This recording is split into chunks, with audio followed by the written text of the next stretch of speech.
आज हम लोग यहाँ कर रहे हैं एसएम का ये वाला सवाल।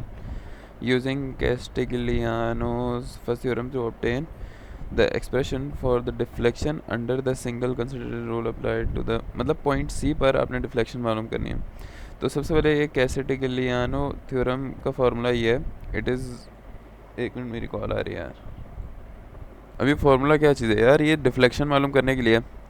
सबसे पहले तो आपने देखना है whether this question is statically indeterminate या डिटर्मिनेंट है। कैसे निकालते हैं? सबसे पहले नंबर ऑफ बीम को 3 से मल्टीप्लाई करेंगे। अगर ये बराबर आ गई नंबर ऑफ फोर्सेस के तो ये डिटर्मिनेंट, स्टैटिकली डिटर्मिनेंट सवाल है। तो नंबर ऑफ बीम मेरे पास यहाँ एक ही बीम रखी हुई है तो यहाँ पे 1 आ गया, तो मतलब लेफ्ट हैंड साइड मेरा 3 के बराबर हो गया। Is equal to right hand side पे कितनी फोर्सेस हैं? एक फोर्स मेरी सी पे लग रही है जो कि डब्ल्यू लोड है, आपको दिख रहा होगा यहाँ पे।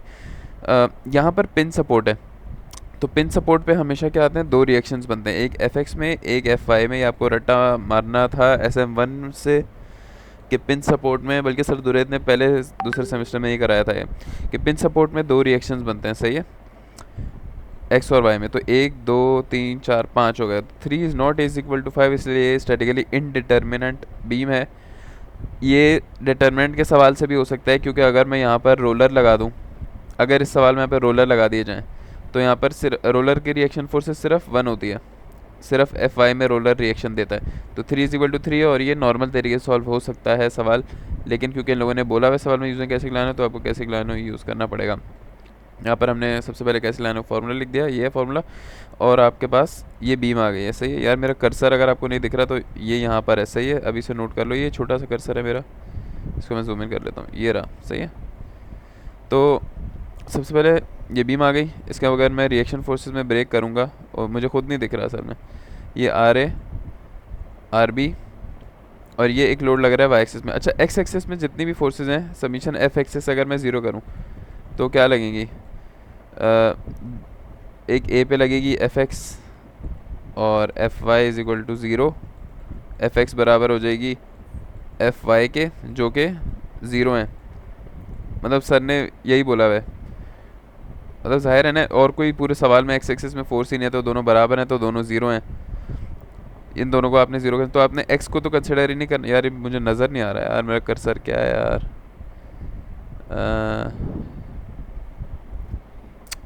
ऐसे कर सॉल्व करते हैं इसको, सही है। ओ ये बड़ा हो गया थोड़ा सा, तो क्या करेंगे अब इसको हम, ये तो आपको समझ आ गया, reaction R A R B और डब्ल्यू लोड, बस ये लगाएगा। समीशन एफ वाई कर दो, वाई पे क्या क्या लगाएगा, R A plus R B minus का W is equal to zero. तो W is equal to R A plus R B हो जाएगा, W is equal to R A plus R B.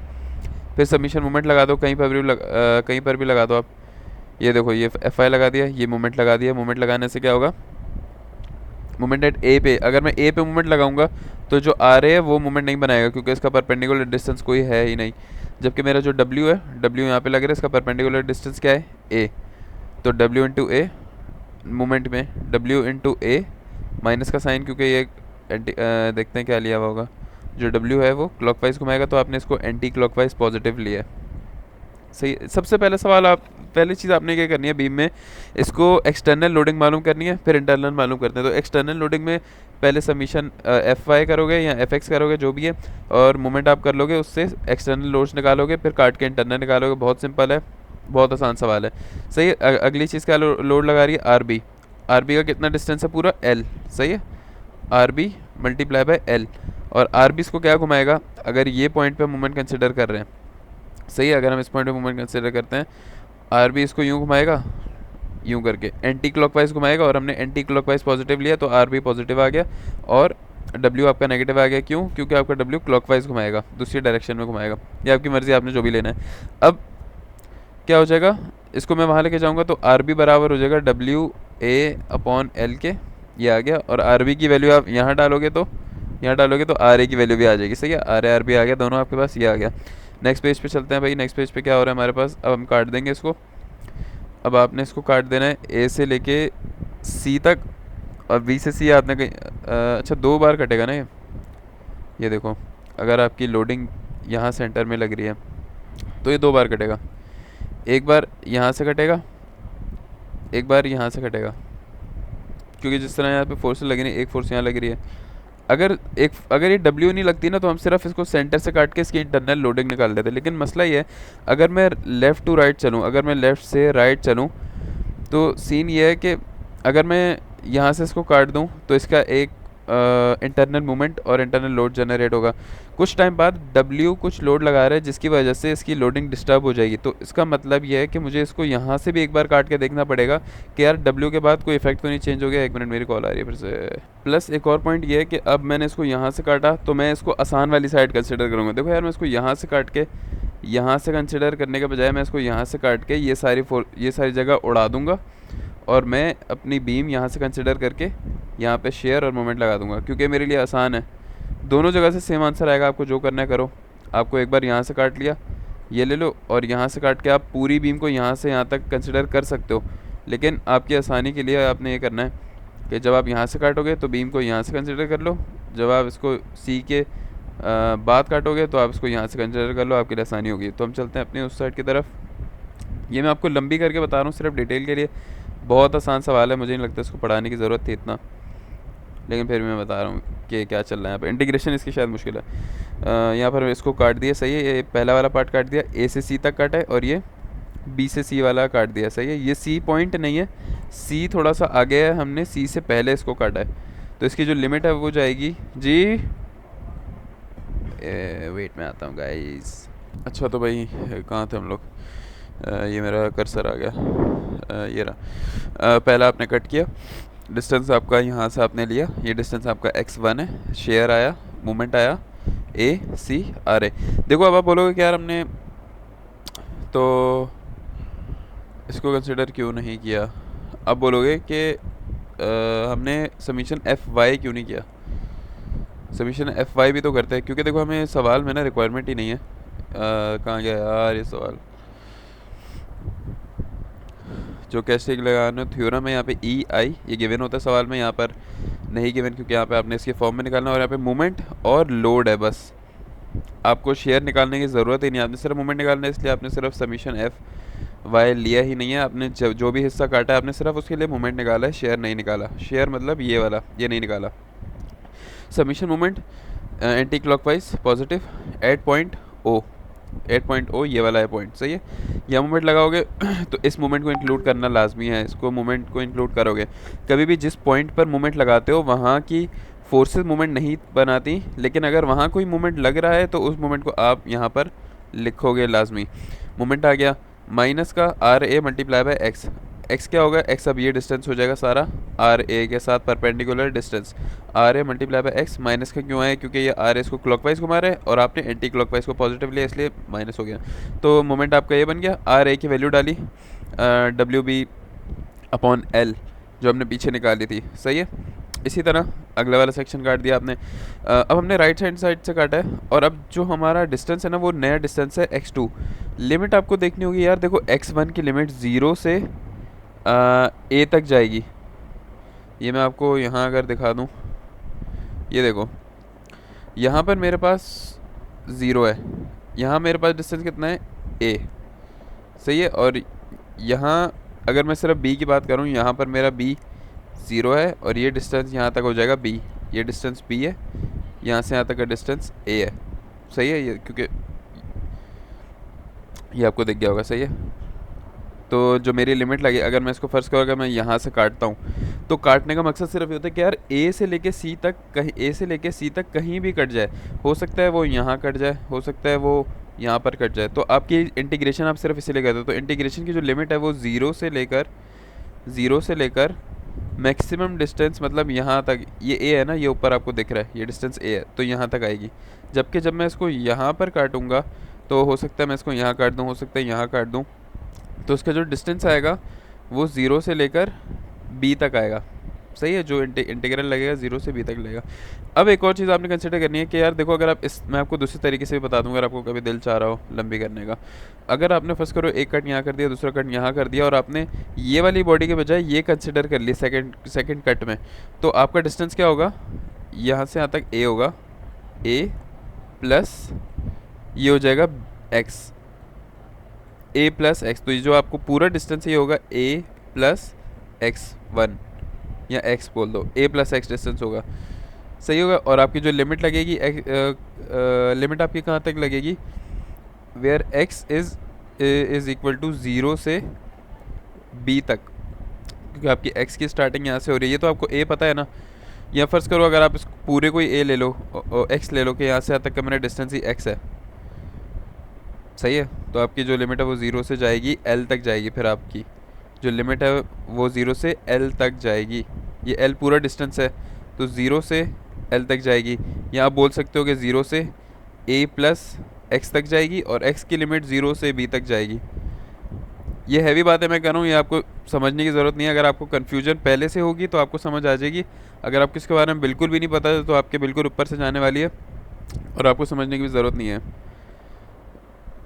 दूसरी शिफ्ट में हमने सही कट लगाया, हमने राइट हैंड साइड को लिया, लेफ्ट साइड को पूरे को उड़ा दिया, हमारे पास मोमेंट बना, शेयर बना। इस डिस्टेंस को हमने x2 बोल दिया, यहाँ पर आ गया मोमेंट क्या क्या बनाएगा, ये बनाएगा। ये मोमेंट क्या लग गया, ये क्लॉकवाइज लग गया। यहाँ पर एंटी क्लॉकवाइज काटा तो अगला वाला क्लॉकवाइज कर दिया। अच्छा, साइंस का इतना इशू नहीं है वैसे, लेकिन वैसे अक्सर यही होता है कि अगर एक साइड काटी क्लॉकवाइज तो दूसरी साइड को एंटी क्लॉकवाइज उल्टा कर दो। यहाँ पर शेयर यूँ होना चाहिए था, खैर शेयर तो हम कंसिडर भी नहीं करना। तो ये माइनस में आ गया, प्लस का आर भी कैसे, अबे यार ये बाइक वाला यार भाई साहब, ये आर ए नहीं है, ये आर बी है। तो are B multiply by x2, सही है। R B multiply by x2 is equal to 0। तो यहाँ पर मोमेंट की वैल्यू ये आ गई, आर बी की वैल्यू आपने डाल दी, ये वहाँ जाके प्लस हो गया, आर बी की वैल्यू डाली, मोमेंट आ गया। एक मोमेंट, दो मोमेंट, तीसरा एक्सटर्नल मोमेंट, तीनों आपने फॉर्मूले में रखा। फॉर्मूला क्या था, moment upon D M upon D W, सही है। तो आपके पास ब्रेक में कितने मोमेंट बने, पहला ब्रेक में एक मोमेंट, दूसरे ब्रेक में एक मोमेंट, दो मोमेंट बन रहे हैं, सही है। तो आपको ब्रेक करने के बाद दो मोमेंट बन रहे हैं, तो आपने ये वाला मोमेंट क्यों निकाला है, ये वाला मोमेंट, अच्छा ये तो सिर्फ यार चीज़ें मालूम करने के लिए निकाला था। यहाँ तो मोमेंट एक्सटर्नल मोमेंट तो लग ही नहीं रहा ना कोई, आपके पास इंटरनल दो मोमेंट्स है, एक मोमेंट आपका ये आ गया, दूसरा मोमेंट आपका ये आ गया, आपने दोनों को ब्रेक कर दिया, क्योंकि जो फार्मूला है, फार्मूला के मुताबिक ये रहा, ई आई एम आ गया, डी एम डावा एम अपॉन डावा पी क्या है, डावा एम वही मोमेंट है जो आप यहाँ पे इसको डेरिवेट कर दो with respect to provided load. यहाँ पर हमारा लोड डब्ल्यू है, तो हम डब्ल्यू से रिप्रेजेंट, ये पी जो है वो ये लोड है, ये डब्ल्यू है, सही है। तो इसको विद रिस्पेक्ट टू डब्ल्यू आपने डेरिवेट करना है। मैं बताता हूँ ये क्या है, बहुत आसान चीज़ है, कुछ भी नहीं है, मैं बता रहा हूँ। सबसे पहले 1/EI आपने बाहर ले लिया फॉर्मूले का, ब्रैकेट पे क्लोज किया, एक मोमेंट ये रहा, दूसरा मोमेंट ये रहा, ये आ गया m, ये हो गया डावा m अपॉन डावा w, ये आ गया m, ये आ गया डावा m अपॉन डावा w फॉर सेकंड सेक्शन। पहले सेक्शन की बात करूँ, m की वैल्यू ये आई थी, डावा m की वैल्यू वापस हमने वही रख दी, बट इसको विद रिस्पेक्ट टू w मतलब लोड उसको डेरिवेट करो। देखो क्या होगा, b x1 अपॉन l बाहर आ जाएगा, क्योंकि देखो सिर्फ w यहाँ पर वेरिएबल है, बाकी सब कांस्टेंट हैं, तो b x1 अपॉन l बाहर आ जाएगा, डावा w अपॉन डावा w 1 होता है, डेरिवेट dx अपॉन dx मतलब derivate with respect to x भी करो अगर x को, तो वो 1 होता है, तो डावा w अपॉन डावा w 1 हो गया। तो आपका सिर्फ क्या चीज़ बाहर आ गई, b x1 अपॉन l, सही है। तो ये बन गया b x1 अपॉन l।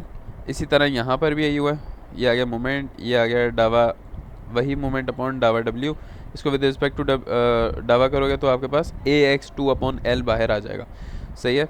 ये दोनों मल्टीप्लाई हो रहे हैं, मल्टीप्लाई का मतलब क्या है आपके पास, अब देखो यहाँ पर x सब आपका वेरिएबल बन चुका है, क्योंकि dx के फॉर्म में ये इंटीग्रल सॉल्व होगा। अगर यहाँ dw होता तो हम w के उसमें इंटीग्रल सॉल्व करते हैं, w को अंदर रखते हुए कांस्टेंट बाहर निकालते हैं। अब x आपका वेरिएबल बन गया, बाकी सारी चीज़ें कांस्टेंट हैं, तो x को हमने अंदर रखा, और w b square upon l square, देखो w इन दोनों को मल्टीप्लाई करूँगा b square upon l square, इसको मैंने बाहर ले लिया है, सही है। और अंदर क्या रह गया, x1 का स्क्वायर, सही है। x मल्टीप्लाई बाई x करोगे, x1 का स्क्वायर होगा ना, और इसकी इंटीग्रेशन करोगे तो क्या होगा, x³ अपॉन 3 बन जाएगा, ये बन गया। सेकंड वाले का भी यही करेंगे, आप यहाँ से omega a square upon l square बाहर कॉमन निकाल लोगे, और ये x2 का स्क्वायर बन जाएगा, उसका इंटीग्रल लोगे तो x³ अपॉन 3 बन जाएगा, ये आपके पास बन गया, अब यहाँ पे आप लिमिट सप्लाई करोगे तो upper limit minus lower limit, तो मतलब लोअर लिमिट तो ज़ीरो है, डायरेक्ट अपर लिमिट की वैल्यू डालो ए और बी, एक्स की जगह ए डालो और x2 की जगह बी डाल दो। जब आप इन दोनों को डालोगे तो यहाँ से कॉमन क्या आ रहा है मेरा, यहाँ से कॉमन आ रहा है w, यहाँ से कॉमन आ रहा है w कॉमन निकालोगे ए स्क्वायर, बी स्क्वायर कॉमन निकालोगे तो क्या बनेगा, a प्लस बी बन जाएगा आपका, अपॉन 3 3 कॉमन आ रहा है ना, 3 l स्क्वायर भी कॉमन आ रहा है और ई आई यहाँ पे मल्टीप्लाई हो गया। अच्छा a प्लस बी बराबर है l के, तो l से l स्क्वायर कटेगा तो आपका आंसर आ जाएगा final w a square B square upon 3 EIL, ये आपका फाइनल आंसर है। सही हो गया। तो बस ये सवाल इतना ही है। a प्लस बी एल कैसे बना ये मैं दिखा दूँ आपको यहाँ पर एक बार, सवाल में गिवन है यहाँ पर, लंबा हो गया। a प्लस बी किसके बराबर है, l के। सही है।